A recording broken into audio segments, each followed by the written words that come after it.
Catherine, ito umiyak. Ano nangyari? Aalis na kami dito, Sir Charles. Bakit? Bakit biglaan naman? Saan mo kayo pupunta niyan? Gusto kasi akong ilayo ni Inay kay Nay Lilian tsaka kay Sir Ferdinand eh. Yun lang naman yung nakikita kong rason eh. Gusto ko sana magpaalam kay Sir Ferdinand pero hindi ko magawa. Kasi parang tatay ko na rin siya eh.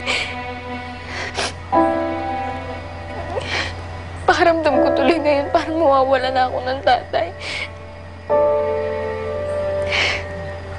Nakakasama naman kasi ng loob yan si Inay eh. Catherine, nanay mo pa rin si Aling Ising. Sigurado ako may dahilan siya kung bakit nalayo ka niya kay Sir Ferdinand. Kaya ayaw ka niya mapalapit sa kanya. Catherine, mas mabuti na mawala ibang tao kaysa nanay mo. Saan sila pupunta? Baka naman nagpalaboy-laboy na naman sila sa kalye. Pati ba naman yon? Pinoproblema mo pa rin? Ay, nako. Nagbigay ako ng pera kay Ising. Sa totoo lang, hindi ako nanghihinayang sa malaking halagang binigay ko sa kanya. Dahil ang totoo niyan, bariya lang yun. Kumpara sa mamanahin ni Catherine. Pag nalaman niyang siya ang tunay na Mylene Fuentebella, ang tunay na anak ni Ferdinand.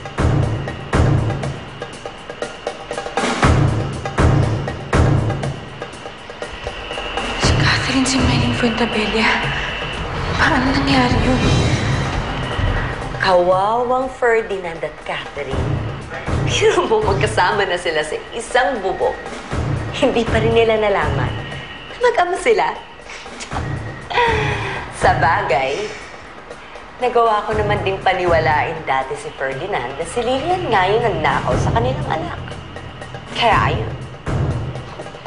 Napadpad yung mag-ina dun sa squatters at napaghiwalay rin ng landslide. Sina Sir Ferdinand at Ma'am Lilian ang tumungkuli ni Catherine. Paano nangyari yun?